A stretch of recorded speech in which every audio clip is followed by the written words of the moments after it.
Aquí comienza Minuto 1, después de Víctor Hugo, en la pantalla de C5N, la realidad. Hoy más que nunca, la realidad. Lo que otros no te muestran, lo que otros te ocultan. No hacemos lo que otros hacen, que todos los días te muestran pistas falsas o van a buscar el antepasado de los mapuches, pero no responden la pregunta fundamental que nos seguimos haciendo hoy a 49 días de la desaparición forzada de Santiago Maldonado. ¿Dónde está Santiago Maldonado? No tienen respuesta ni el gobierno, ni el Estado argentino, ni la justicia para esta simple pregunta. A 49 días, ¿dónde está Santiago Maldonado? Lo seguiremos preguntando. Hoy tenemos un programa con testimonios inéditos. Enseguida usted va a escuchar uno de los interrogatorios del integrante del Ministerio de Seguridad de Patricia Bullrich, Juan Barberis, a uno de los gendarmes, los que hicieron antes del 16 de agosto. Esos interrogatorios que hacían a los gendarmes y que después se los llevaron al juez Otranto. Va a escuchar en primera persona lo que confiesa el subalférez de Gendarmería sobre cómo lo vieron a Santiago Maldonado y dónde lo vieron a Santiago Maldonado. Innecesario todo el despliegue que hizo hoy el juez Otranto, allanando tierras mapuche. ¿Sabe para qué lo hizo? Para tranquilizar, para calmar a los medios oficialistas que le vienen picando la cabeza desde hace varias semanas y dice, ¿por qué el juez Otranto no allana el territorio mapuche? Porque ¿sabe qué? Se creen la propia historia que se inventan. Porque se han inventado la historia que a Santiago Maldonado lo tienen los mapuches.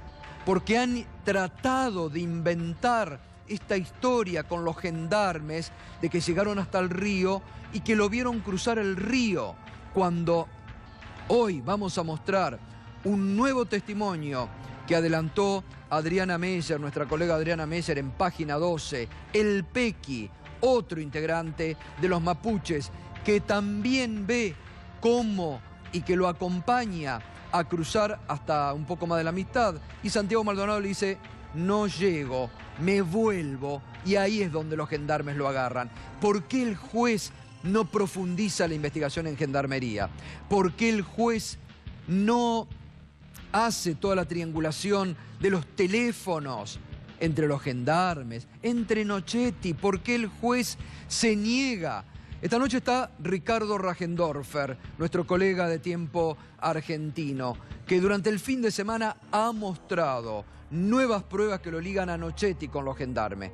El viernes nosotros mostrábamos aquí un informe de la Gendarmería que mostraba que Nochetti le avisó a los gendarmes 7 días antes que iban a hacer las pericias sobre las camionetas y sobre el Unimog. ¿Cómo sabía Nochetti de eso? ¿Quién le avisó a Nochetti para que él le avise a los gendarmes? Y esta noche vuelve Juan Alonso, el periodista que ha seguido desde hace 49 días el minuto a minuto de la mejor información sobre el caso Maldonado. Y vamos a hablar con Leopoldo Moró, uno de los primeros en decir desde la dirigencia política que el gobierno encubría a Gendarmería porque necesita a la Gendarmería para otras tareas.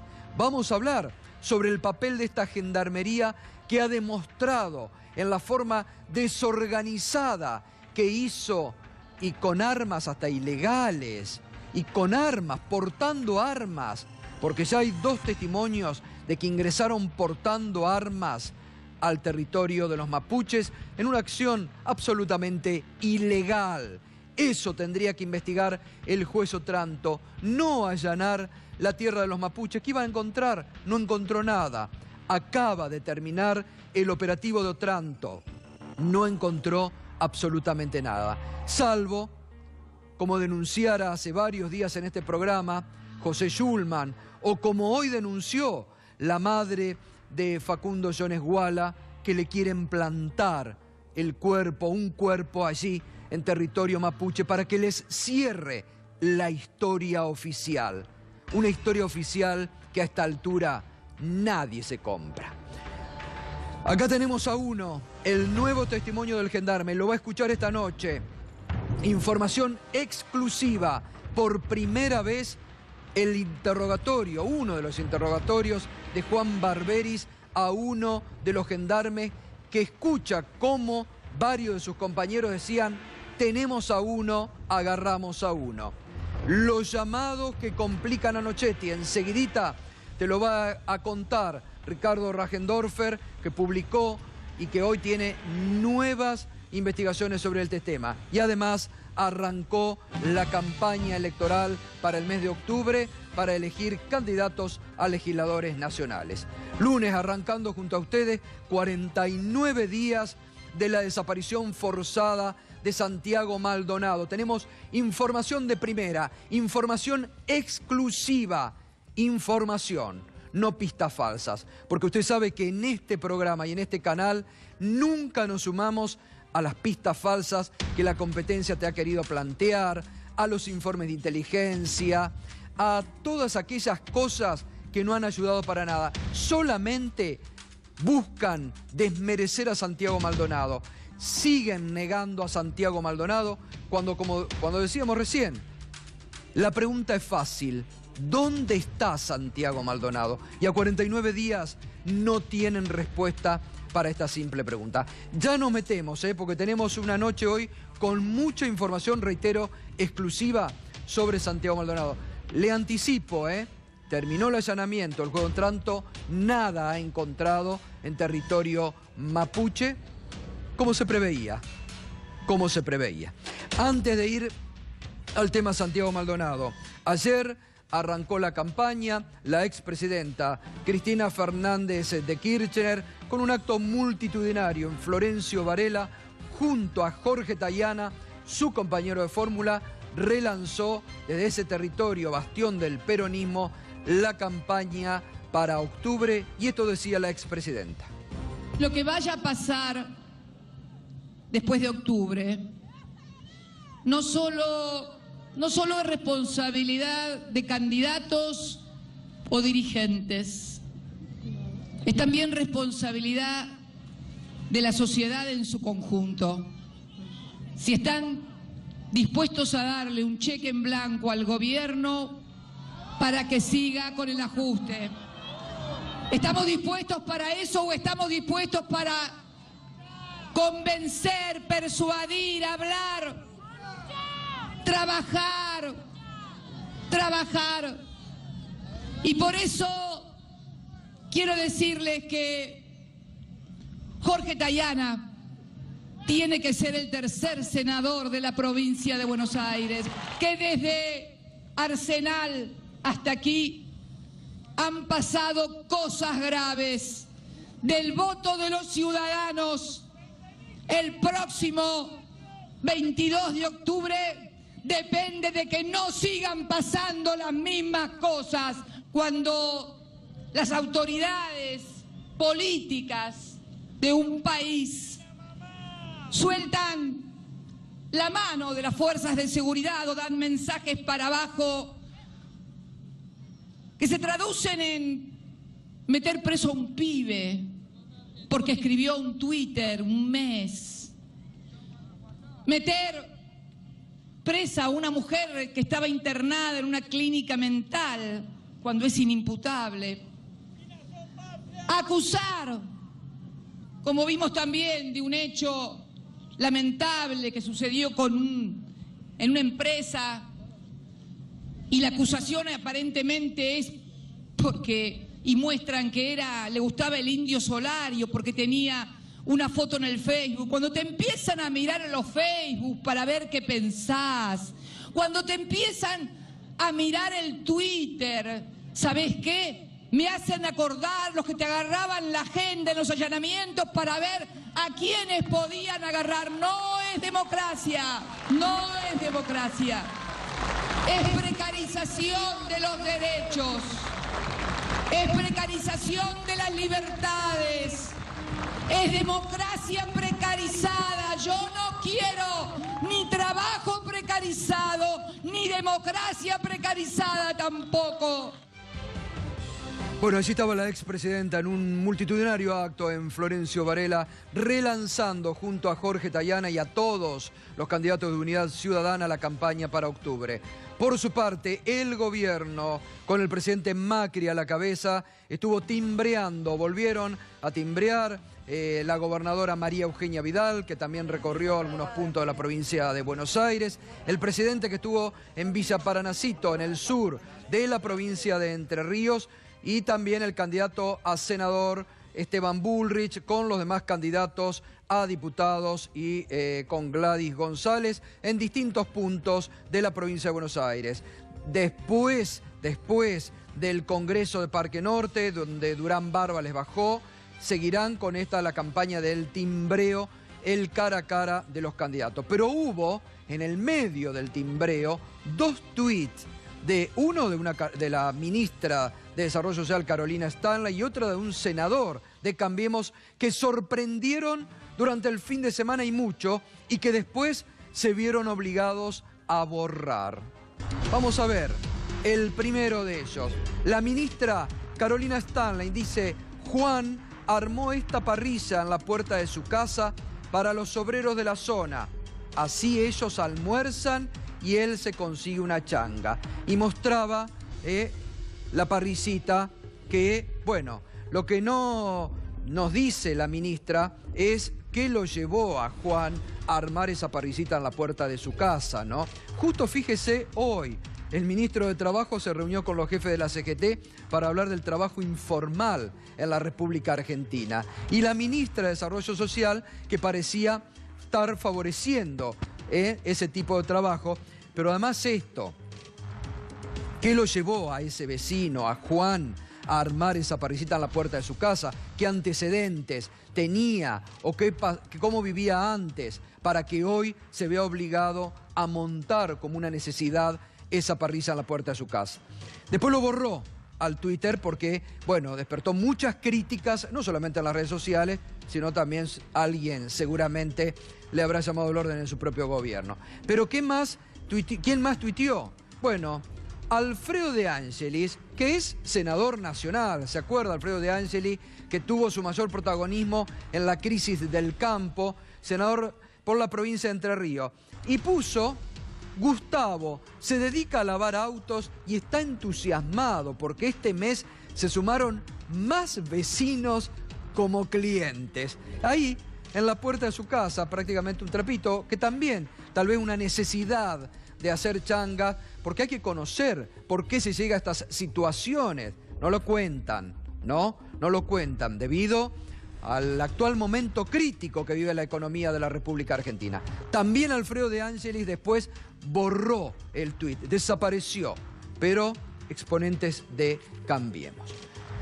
Bueno, nos metemos ya de lleno en la investigación por la desaparición forzada de Santiago Maldonado. Hoy nos podés acompañar con el hashtag Investigación Chapucera. Hoy el juez Otranto, que sorpresivamente a la madrugada ordenó un allanamiento sobre la comunidad mapuche, donde no avisó primero a nadie. Sobre el diario La Nación lo sabía, pero no avisó a las partes. Impidieron que ingrese el hermano de Santiago Maldonado, con un despliegue impresionante, con más de 300 personas, con helicópteros, perros, camionetas, Unimog. Todo parecía que el juez Otranto lo hacía para satisfacer a los medios oficialistas que desde hace tiempo le pican la cabeza al juez y le dicen: ¿por qué? ¿Por qué no allana la tierra de los mapuches? ¿Por qué? Porque la historia oficial sobre el caso Santiago Maldonado quiere terminar tirándole el cuerpo de Santiago Maldonado a los mapuches, como están preparando toda la escena. No lo han podido hacer hasta ahora. No lo han podido hacer. Lo bueno sería que nos respondan dónde está Santiago Maldonado. Y hoy Sergio Maldonado, que le impidió el juez Otranto ingresar al allanamiento, hablaba en estos términos. Todo lo que están haciendo es una payasada mediática porque no sirve para nada. Ahora, ¿quién le dijo a usted que no puede pasar? El juez Otranto recién. ¿El mismo cara a cara? Sí. Sí. ¿Y cuáles eran Aparte los del otro argumentos? lado de la tranquera, con todos los policías con los escudos, como si yo le fuera a hacer algo. O sea, es un delincuente, es un impresentable el juez. ¿Buscando qué? Ayer salió diciendo en un diario que mi hermano podía haber estado ahogado en el río. Eso le iba a Y ahora, respecto a las declaraciones de ayer. inapropiada, o sea, decir que está muerto, o sea, la verdad que es una locura impresionante. Sergio, Ahora, ¿y qué es lo que vio usted? ¿Policías a la prefectura? ¿Qué vio recién? helicóptero, tengo la foto de lo que le saqué, es un montón de patrulleros, helicópteros, buscando más o menos a 5 kilómetros de distancia con perros, no sé qué están buscando. ¿Y por qué hace todo esto el magistrado? Es una payasada. Lo que está haciendo hoy en un día clave porque iban a declarar gente de la comunidad mapuche. Interrumpió eso para hacer esto. Cuando esto estaba, supuestamente, se iba a hacer algo pautado el día miércoles o viernes. Y agarró, fue hoy, haciéndolo, que ya lo tiene de antes, porque no hay 400 policías disponibles en el lugar para venir a hacer esto. O sea, salir a decir, hoy hace 48 días, 47 días, decir que mi hermano está ahogado en el río, o sea, ¿y por qué no lo buscaste antes? O sea, aparte, todo, primero empiezan que los gendarmes no tenían nada que ver, después que habían sido 2 o 3, después serán más. Todos los días una distinta. Sergio, o sea, es una hay locura. un nuevo testigo mapuche que cuenta, por lo menos, que tu hermano estuvo en el río, pero que después lo agarraron 3 gendarmes, lo golpearon y lo subieron al Unimog de la gendarmería. Este testigo creemos que va a declarar en las próximas horas. A su hermano se lo llevó la gendarmería. Pero ya declaró eso. Ya fue la declaración esa de hace varios días. Pues ya hace rato que está todo eso. Y ahora venir así es un insulto, la verdad que es un atropello a todos nosotros, porque es jugar con esto, o sea, piensen el costo que tiene operativo, traer gente de Santiago del Estero, perros, todo para buscar algo que no existe porque después de los 15 días no hay olor. Se siguen riendo de la familia de Santiago Maldonado. Siguen negando a Santiago Maldonado. Es tremendo. Volvemos a un tema básico. La insensibilidad que demuestran frente al dolor y la angustia de una familia que hace 48 días está buscando y quiere saber dónde está Santiago Maldonado. Desaparecido en una desaparición forzada después del allanamiento de la Gendarmería Nacional. Busca mal el juez. No tiene que buscar ahí. Tiene que ir a investigar a la Gendarmería en profundidad. Se tiene que definir el juez a investigar en serio. No hacer una investigación chapucera como muchos de sus colegas ya lo están calificando, o muchos en la Argentina de hoy. Fíjese, hoy habló también la madre de Facundo Jones Guala, que está preso. Mire la denuncia que hizo hoy sobre este procedimiento y sobre lo que quieren hacer la madre de Facundo Jones Guala. La gente está con precintos, Matías, que es el testigo, lo tienen con precintos en las manos desde que empezó el rastrillaje.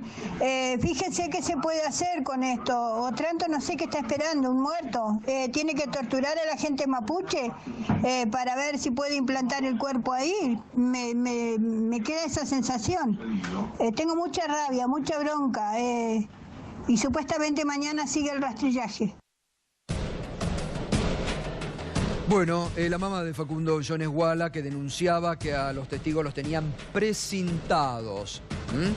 Pero fíjese lo que dijo, lo que anticipó el juez Otranto en declaraciones, que la verdad que si alguien actuara correctamente en este país, ya debería haber pedidos de juicio político. Porque el juez no puede anticipar hipótesis, el juez tiene que investigar, el juez tiene que buscar pruebas, no adelantar por algún medio amigo para satisfacer o para dejarlo conforme a ese medio, anticipar hipótesis. No lo puede hacer.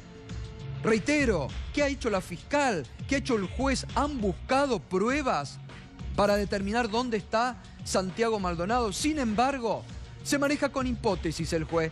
La hipótesis es que Santiago Maldonado se podría haber ahogado. Es una de las opciones que me parecen más razonables. ¿Bajo qué argumento presenta el juez esta hipótesis? Y además dice: la comunidad mapuche incurrió en una serie de incongruencias al sostener que Maldonado fue víctima de una desaparición forzada.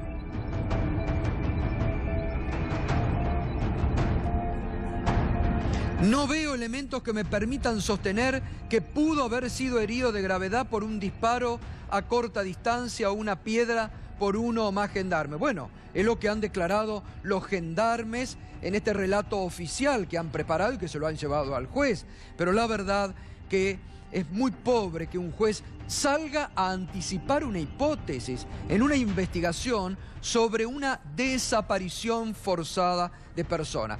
Además, dice ahora el juez que se podría haber ahogado.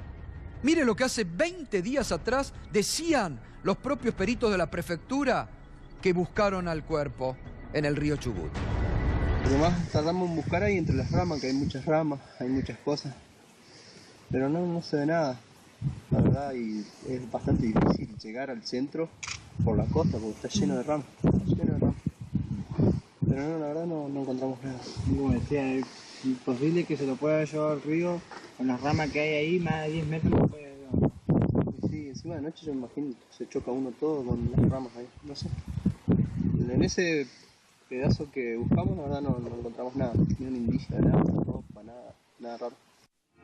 Bueno, allí estaban los buzos de prefectura que hace 20 días atrás ya negaban la posibilidad de que en el rastrillaje del río hayan encontrado algo, ¿no? Pero hoy hubo un nuevo testimonio que adelantó nuestra colega Adriana Meyer en Página 12. Es relevante, que lo van a presentar ante la Comisión Interamericana de Derechos Humanos. El testigo, Pequi se llama, o le dicen Pequi, señala que los gendarmes habían ingresado a la Pulov en resistencia a Cuyamén a los tiros. Maldonado llega a meterse al agua helada del río Chubut, pero no puede seguir y vuelve a la orilla. Me dijo que no podía más, que se volvía. La situación del cruce del río es observada por una decena de gendarmes que se encontraban sobre el alto de la barranca. 13 de ellos bajan hasta el arbusto donde estaba Santiago gritando: acá tenemos a uno. Y ahí escucho un escopetazo. Pero recuerde esta frase, ¿eh? Acá tenemos a uno. Recuérdela, porque es muy importante para lo que viene, que le vamos a mostrar esta noche en exclusiva aquí en Minuto 1. Y escuchan el escopetazo. Entre los tres lo arrastran con golpes hasta ese alto donde se encontraba el resto. Lo suben a una Unimog y esa fue la última vez que lo vi. Otra vez el mismo relato que hizo Matías Santana sobre los gendarmes que lo agarran a Maldonado, se lo llevan a la Unimog, lo ponen en una camioneta. Hay en las últimas horas un sitio de investigación que se llama Striptease del Poder, ha mostrado imágenes de una camioneta con 2 conos y un bulto en la parte trasera que no se ha logrado identificar. Eso se ha viralizado.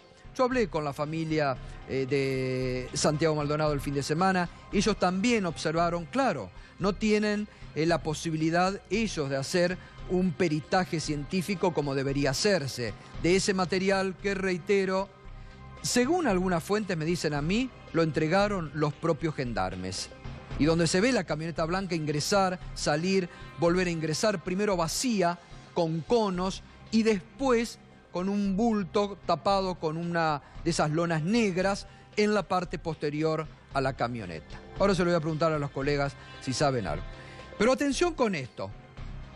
Este es un audio, es parte de los interrogatorios que hizo Juan Barberis, que es del Ministerio de Seguridad, que viajó a Esquel y que allí interrogó a los gendarmes. Y con esos interrogatorios, después transcriptos, se los llevaron al juez Otranto y ahí el juez empieza con... Escuche bien el interrogatorio, ¿eh? Escuchen muy bien, material exclusivo de Minuto 1. Estamos en el escuadrón 36 de la localidad de Esquel, sigue siendo el 16 de agosto de 2017, yo soy Daniel Barberis, estamos buscando ahora tomar declaraciones, preséntese Gómez, háganos un panorama lo más detallado que recuerde. Bueno, yo soy el primer alférez Gómez Daniel Alejandro, pertenezco al escuadrón 35 Bolsón. Bueno, cuando yo ingreso al LOF, ingreso por el cerco perimetral, no por la tranquera. Sinceramente no me acuerdo con quién ingresé, porque el personal había ingresado ya y yo seguí a la gente al LOF. y yo avanzo cruzando las vías del tren y llego hasta una parte elevada antes de la costa del río.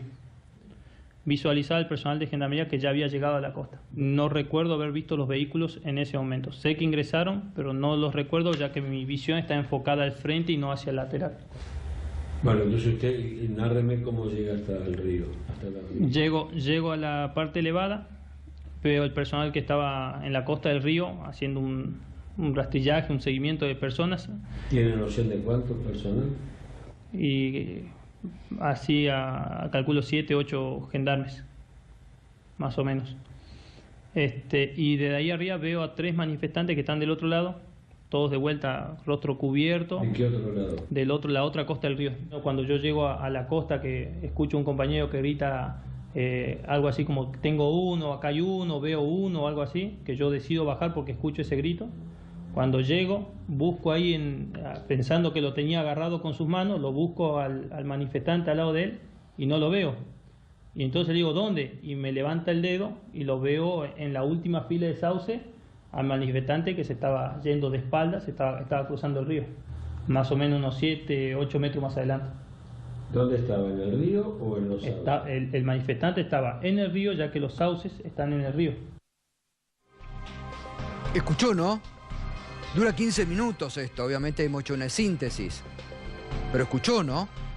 Lo mismo que narran los mapuches lo narra Daniel Alejandro Gómez, primer alférez. Todavía no ha declarado Gómez frente al juez Otranto. Después de escuchar esto lo podría llamar Otranto.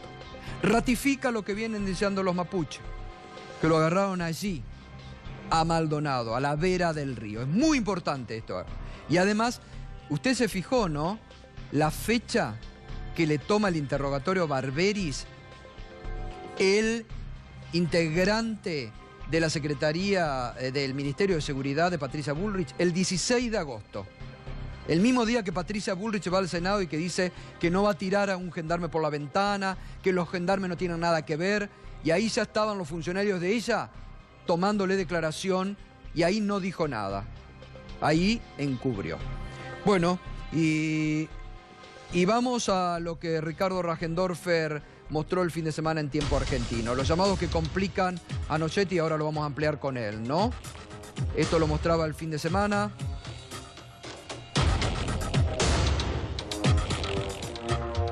Bueno, esto es lo que mostramos el otro día. Esto es un informe de Gendarmería del 3 de agosto a las 21:26, a pocas horas de la desaparición, donde dice que en horas de la tarde se hizo presente personal de la Policía Federal solicitando conocer mediante oficio judicial de la Justicia Federal de Esquel si el ciudadano Sebastián Maldonado, en ese momento se lo conocía como Sebastián, el 3 de agosto, había sido detenido por Esquel. Pero lo importante, que sigue complicando a Nochetti, es esto que pone Gendarmería en ese mismo informe interno del 3 de agosto. Se recepcionó llamado telefónico del ministro de Seguridad Pablo Nochetti, quien libraría oficio judicial a los efectos de realizar pericias a los vehículos utilizados en el operativo informado, bueno, el operativo del 31 y del 1. Nochetti que le avisa a la Gendarmería 7 días antes que iban a peritarle las camionetas y el Unimog. Tenían tiempo para todo, ¿no? Para las VAR, para todos los demás. Pero antes, según Ricardo Rajendorfer, el 1 de agosto, antes de las 11, el comandante del Escuadrón 35 del Bosón, Fabián Méndez, se comunicó con el funcionario. De acuerdo al horario, habría sido cuando Nochetti viajaba por la Ruta 40 desde Bariloche a territorio mapuche. Se detecta una llamada entrante al teléfono del subjefe del Escuadrón 36 de Esquel, Pablo Escola, por parte del teléfono de Nochetti. El comandante Méndez ya se había retirado del lugar para ir al baño. A partir de las 14 se detectaron varios llamados al subjefe de Esquel, Pablo Escola, en ocasión del paso de Nochetti por el lugar, donde permanecía detenida la vocera mapuche Soraya Maicoño. El 3 de agosto, 21:26, bueno, es lo que acabo de decir, el parte interno de la Gendarmería deja sentado un llamado telefónico al propio Nochetti alertando del oficio librado para peritar las camionetas utilizadas en el operativo. El funcionario alertó a la fuerza 7 días antes de la realización de ese peritaje. Bueno, está Ricardo Rajendorfer, está Juan Alonso y está Leopoldo Moró, quien fue uno de los primeros en decir que la Gendarmería estaba implicada. ¿Qué lectura hace todo esto y a medida que se va conociendo más detalles, bueno, del allanamiento que hizo hoy el juez, qué va sacando en limpio, Leopoldo? Bueno, yo no me voy a meter en la cuestión de la investigación en sí mismo, además acá hay gente que ha trabajado mucho en el tema, tampoco tengo acceso al expediente, pero lo que me va quedando claro en términos de las responsabilidades políticas, que en todo caso es lo que me atañe, es que la cuestión aquí está centrada en un aspecto que es evitar a toda costa que se establezca la responsabilidad mediata que tuvo Nochetti en este operativo. Más allá de la responsabilidad que tiene la Gendarmería, un gendarme, 100 gendarmes, la Gendarmería como institución. El juez hace todo esto porque no quiere autoincriminarse. En realidad, el juez estuvo involucrado en este operativo. Y además no quiere incriminarlo a Nochetti, porque si lo incrimina a Nochetti, esto pasa a una categoría superior. Claro. El concepto de responsabilidad mediata en los delitos de lesa humanidad fue establecido por la Cámara Federal que juzgó a las juntas militares y establece que cuando un funcionario tiene control del hecho, aunque no esté físicamente en el lugar, por ejemplo Videla o los comandantes tenían control de los hechos, tienen una responsabilidad mediata. Esto queda aprobado, Nochetti participó de la planificación, de la incitación y del control de la ejecución de este operativo. Pero además estaban los comandantes ahí. Los comandantes son los ejecutores, claro, pero la responsabilidad política de la conducción, la planificación, la tiene Nochetti. Si esto es así, que es así, evidentemente ya no basta o no alcanza con aplicar una responsabilidad judicial. Hay una responsabilidad política de Nochetti, de la ministra e incluso va más arriba. A ver, Leopoldo, vamos a tenerlo acá porque esto que usted está diciendo es muy importante y me da pie para preguntarle a Ricardo sobre esto que veíamos que ustedes publicaron en Tiempo Argentino. Mensajes que complican más a Nochetti, ¿no? Exactamente. Son mensajes que no solo complican a Nochetti, sino que complican de alguna manera al propio magistrado. Porque con respecto a el llamado que efectúa a Gendarmería, que figura en el peritaje efectuado por la Policía Federal y también figura en el parte de inteligencia emitido por el Escuadrón Esquel, queda establecido que la información anticipada 9 días venía únicamente del juez. Claro. Ahora bien, eso ¿No podía explica... venir de la fiscal, Patán? ¿Cómo? ¿No podía venir de la fiscal? No, venía del juez. Venía del juez, aunque, digamos, hay una situación bastante, yo diría, promiscua con la fiscal. Bueno, la secretaria de la fiscal es la esposa del juez Otranto. Pero además, más allá del caso de nepotismo simple, la secretaria letrada Rafaela Racono, que es la esposa del juez, tiene mucha influencia sobre la fiscal, tiene muchísima influencia, yo diría, en grado de manipulación. En consecuencia, dada la cercanía con el doctor Otranto, la cercanía matrimonial con el doctor Otranto, se podría decir que el magistrado, el juez federal, duerme con la fiscalía, por un lado. Por otro lado, es evidente que la aprehensión o el miedo o la negativa que tiene el doctor Otranto en revisar las llamadas telefónicas del doctor Nochetti tiene que ver con el pavor de encontrarse a sí mismo, o mejor dicho, por eso no quiere hacer la triangulación de llamados o los cruces de llamados. Exactamente. Porque podría surgir que el propio juez esté en los llamados de Otranto. Exactamente. Y además hay otro elemento que todavía no salió a la luz, que todavía se esperan los resultados y que tal vez sea el más palmario, que es lo siguiente: los discos rígidos de las computadoras de Gendarmería. Entre esos discos rígidos estarían los discos rígidos de inteligencia, y es posible que en esos discos rígidos aparezca el hecho de que Santiago pudo haber sido seguido, pudo haber sido espiado a su llegada a El Bolsón. ¿Por qué? Porque era un pibe que tenía cierta cercanía con la comunidad mapuche, o con la gente del Bolsón que tenía relación con la comunidad mapuche. Y en base a lo que vos también publicaste, Ricardo, los mensajes entre los gendarmes, tenemos ahí las placas. Los mensajes con los gendarmes son absolutamente reveladores.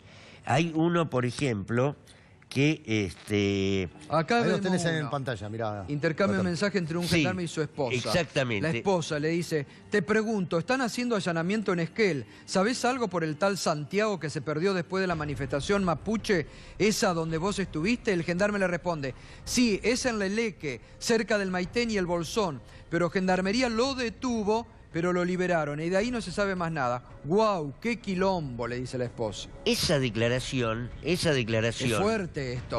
Otra vez dicen que lo tuvieron ellos. Lo tuvieron ellos. Y por otra parte, a mí esa declaración me hizo acordar a un mensaje, un texto que había colgado, que había subido un periodista llamado Bustos de Chubut, que es un tipo muy relacionado con la gendarmería, que dice justamente... Gerente de una minería. Gerente de una minería, exactamente, que dice justamente en un tuit que... con nombre, apellido y número de documento. En Facebook lo pone. En Facebook. Nombre, apellido y número de documento. Exactamente, dice que fue detenido, que primero la gendarmería muy amablemente, estoy repitiendo palabras textuales... Bustos, exactamente. Lo dijimos acá, lo comentamos, está en el Facebook. Exactamente. Bueno, el día después del 1 de agosto, el 2 de agosto. Claro. Exactamente lo mismo que este señor. Y después, las declaraciones que hacen los gendarmes frente al juez Otranto, también desarman la versión el testimonio del que acabamos de escuchar, Daniel Alejandro Gómez ante Barberis, que dice lo agarraron y lo tenían Exactamente, pero ante el juez Orrego, un sargento Orrego, dice que primero desarma la versión de Escola, que no se acercaron a 40 metros del río. Exacto, bueno, miente ahí. Y después Escola, ¿no? hay otro, Soilán, o algo así, Soilán, que dice, se escuchó que alguien gritó: lo tenemos. Sí, lo tenemos. Lo que ratifica, y que esto es exclusiva, Daniel Alejandro Gómez en el audio que poníamos en el interrogatorio que le hace Barberi. Ahora, Leopoldo, ¿puede el juez anticipar hipótesis como hace en el diario La Nación? ¿Se podría haber ahogado, lo llevaron? ¿Puede un juez anticipar esa hipótesis? No.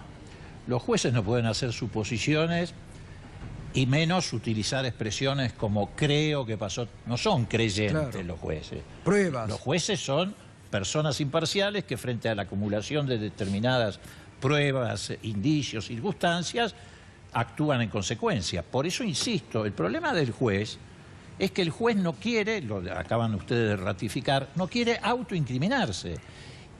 Y tampoco quiere incriminarlo a Nochetti porque hay un ida y vuelta. El juez, además de comunicarse Nochetti permanentemente con la Gendarmería en operaciones, antes, después, durante, también hizo lo propio con el juez.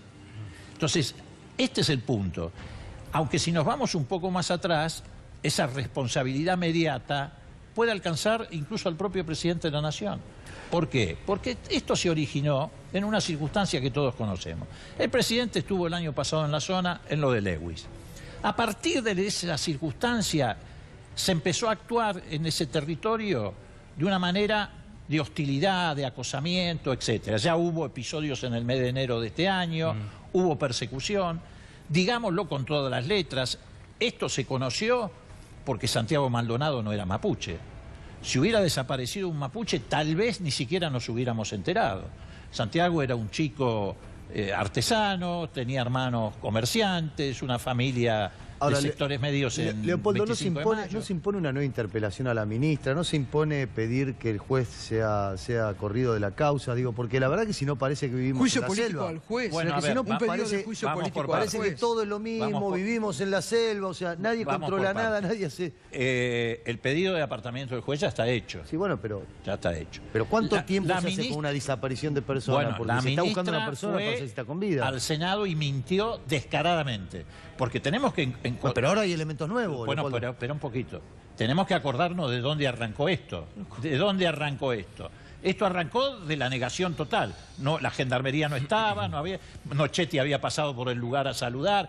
La ministra no es que tiene que volver al Congreso. La ministra se tiene que ir a su casa, tiene que renunciar, tiene que renunciar Nochetti y efectivamente el juez como mínimo los tendría que haber llamado a declaración testimonial y si encontraba contradicciones, indagarlos ya en condición de procesados por esa responsabilidad. Pero no, parece que no tiene muchas intenciones de renunciar. Pero, a ver, estamos en un contexto donde la concentración de poder que ha generado violencia institucional, cuya máxima expresión es la desaparición de Santiago, te pone en esta situación. A ver, entonces, hay una cuestión de carácter cultural. Vos fijate, después de todo lo que hemos pasado en la Argentina, y esto se lo digo particularmente a los radicales si me aguantan un segundo, después de todo lo que hemos pasado en la Argentina, después de que Alfonsín heredó un Estado organizado para matar y lo tuvo que democratizar, en la Argentina estamos discutiendo otra vez el derecho a la vida. Totalmente. Y yo tengo que discutir, no ya con los diarios, con Durán Barba, con Manieto, con Bonadío y sus resentimientos, sino con mucha gente del común, si hay en la Argentina derecho a la vida o no. Porque pareciera que para Santiago Maldonado hay en algunos sectores de la sociedad que no tiene derecho a la vida. Exactamente. Porque es hippie, porque es artesano. Bueno, lo niegan, niegan, no lo nombran. Ponen el tatuador, el hippie, no lo nombran, lo niegan, es tremendo. Entonces guarda, muchacho, con lo que está pasando. Gustavo, Juan. Hay un par de datos importantes en relación al contexto, como bien decía Ricardo hace un rato. Esta intrusión reciente del juez Otranto, sin avisarle a las partes, después de las 7 de la mañana, es decir, con las fuerzas policiales desde las 5 de la mañana en la Ruta 40, se da de forma inédita cuando él, digamos, es seriamente cuestionado incluso por la Cámara, porque la familia Maldonado el jueves a las 11 de la mañana tiene cita en la Cámara de Comodoro Rivadavia para hablar de la recusación del juez Otranto. Es decir, el juez Otranto decide, luego de la nota en La Nación, allanar esta mañana en este contexto. Y además, en referencia a lo que decía Leopoldo, la denuncia de la Liga Argentina por el Derecho del Hombre va a Cámara. Claro. Va a Cámara por el tema de, digamos, el encubrimiento de Patricia Bullrich. Y quiero mencionar un par de casos que también están en la nota que realicé el fin de semana para Nuestras Voces y van de la mano del trabajo que hizo Ricardo en Tiempo Argentino. Allí hay un sin lugar con un gendarme en particular que es el subalférez Echazú. Echazú está en serios problemas porque esa profusión de declaraciones de la cual llenó el expediente tanto Barberis como Cané, que Cané está presente en las audiencias con los testigos. Gonzalo Cané es un funcionario del Ministerio de Seguridad de la Nación. Es el nexo con la justicia. Y está presente en las audiencias con los testigos, mapuches y gendarmes. Bueno, allí declararon... Ahí está Echazú. Ahí está Echazú, que vuelve con un arma en la mano derecha. La imagen esa es precisamente cuando Echazú regresa del río con el pómulo derecho fracturado. Sí, y vuelve con un arma. Y vuelve con una escopeta en la mano. En la mano. Bueno, los gendarmes, compañeros de Echazú, Ramos, que es enfermero, Soilán, que mencionaba Ricardo, y Cardoso, escopetero, dicen claramente que Echazú fue herido dentro de la Pulofra en Resistencia a Cuyamen, no afuera, con lo cual el delito en flagrancia no era tal. Es decir, que la Gendarmería actuó de forma absolutamente ilegal. Es ilegal el ingreso de la Gendarmería al predio de los Mapuches. Y otra cosa muy importante que hace a lo que sucedió hoy, si me permitís un segundo. Hoy no solamente el juez Otranto presentó al testigo Matías Santana y a toda la comunidad mapuche que estaba allí en el kilómetro... que presentar es... digamos, presentar... Esposar con precintos de plástico. Siendo que Matías es testigo clave y denunció a la Gendarmería. Y lo denunció la madre que fue más allá, Gustavo. Esto es muy grave porque yo estuve hablando con la comunidad Vuelta del Río, que son vecinos de la Pulofra en Resistencia y no tienen absolutamente nada que ver con la Pulofra en Resistencia a Cuyamen. ¿Qué denuncia la comunidad Vuelta del Río? Denuncia que la Policía Federal allanó la casa de Alberto Huinilao, que es una familia que hace décadas que vive allí, lo presentó y a pesar de que no tenían orden de allanamiento, lo presentaron igual por las dudas, le dieron vuelta a toda la casa y estuvieron 7 horas destruyéndole su casa. No, además lo que se puede plantar, lo que pueden plantar... Porque es vecino de la Pulofra. ¿Qué es lo que hacen? ¿Para qué los presentan? Para ver si pueden plantarles algo ahí adentro. Vos sabés que decía Juan respecto a que está presente este funcionario Cané.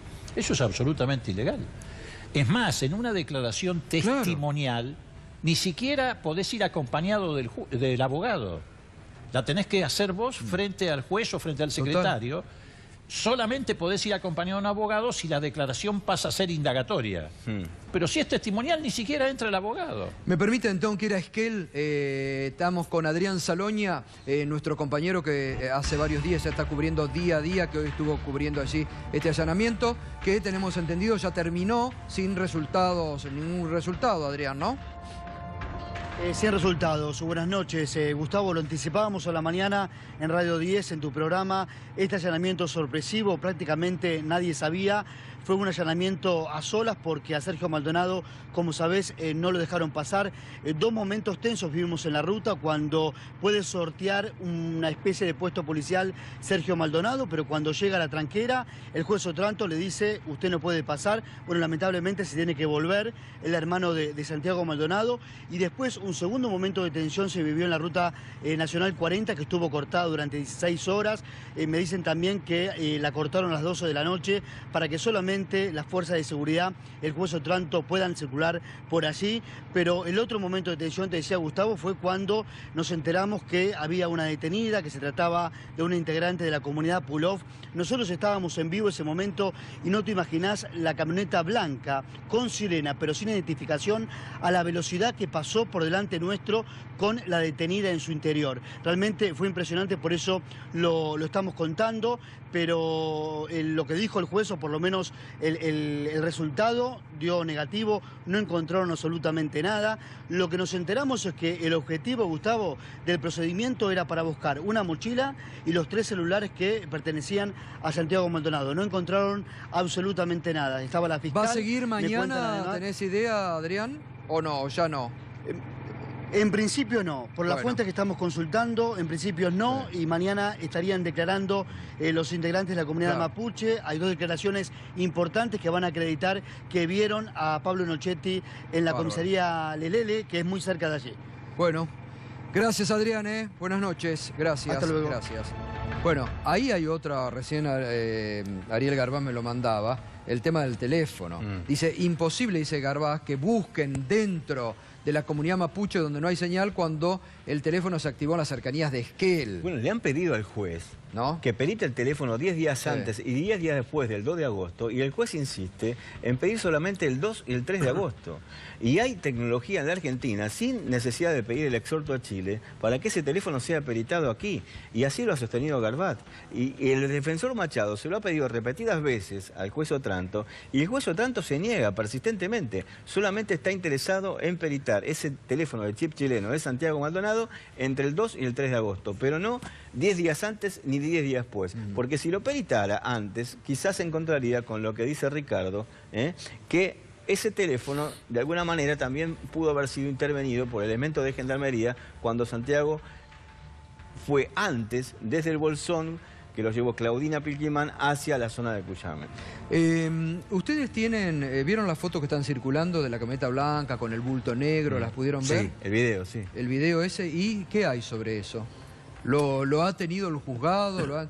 Porque la familia de Maldonado, Sergio, me dijo que ellos lo vieron, pero no han podido detectar. A mí siempre me llamó la atención esa camioneta que sale justo cuando el integrante de la APDH, Julio Saquero, está parlamentando con unos gendarmes su ingreso. Ricardo, pero ¿te acordás que ese video apareció ni bien desapareció Maldonado? Y después no se pudo ver en ningún otro lugar hasta que ahora se recuperó. Exactamente. La propia gendarmería seguidita nomás de la desaparición de Maldonado, ese video estuvo en poder... Hay varios videos ahora que circulan con esa camioneta, e incluso el de Striptease de los Temores, algo así, hace toda una construcción argumental que suena hasta verosímil, ¿no? Pero a mí, digamos, ese video en particular que dejó de circular en algún momento, yo lo había grabado y lo miraba y consultaba. Yo pensaba que ahí estaba la mochila y que en el vehículo que emerge en el fondo, que es un Unimog que empieza a sobresalir sobre un matorral, estaría Maldonado. Claro. Pero, digamos, nunca más se ha hablado de eso. Leopoldo, ¿por qué crees que, salvo honrosas excepciones, la dirigencia política de la Argentina, vos recién hablabas del radicalismo, ¿no? Poco dicen de esta desaparición forzada de Santiago Maldonado y ustedes, bueno, lo vienen reiterando en forma. El gobierno se enoja, dice que están haciendo una politización. Hasta llegó a decir Carrió que era una invención del kirchnerismo esto. No hay una sola razón, pero para darle significado a alguna de ellas. En primer lugar, porque buena parte de la dirigencia política le tiene terror a los medios de comunicación concentrados. Y como esos medios de comunicación se alinearon en el blindaje a esto, no se animan a contradecirlos.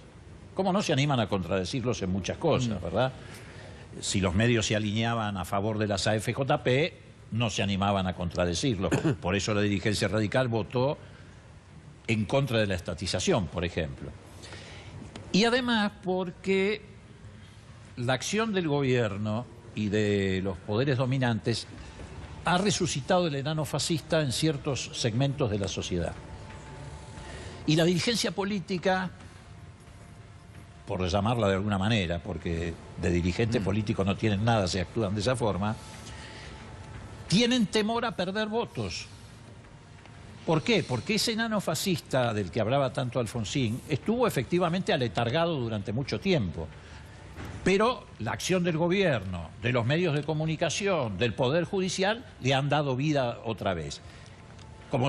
Como ha resucitado, lo tienen que alimentar todos los días, con estigmatizaciones, a los jóvenes, ha vuelto a ser peligroso ser joven, a los inmigrantes, a las comunidades de aborígenes, a los pobres y al adversario político. El adversario político pasa a ser mafioso, desestabilizador, etc.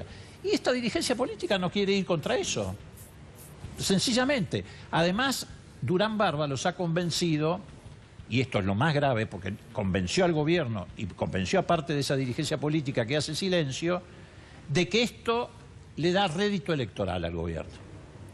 Es más, que el caso Santiago Maldonado le da rédito electoral. Te puede parecer una canallada, pero es lo que Durán Barba le ha transmitido a la dirigencia del PRO, al propio gobierno, etc. Y entonces esa dirigencia política actúa con la cabeza gacha porque no quiere confrontar con eso.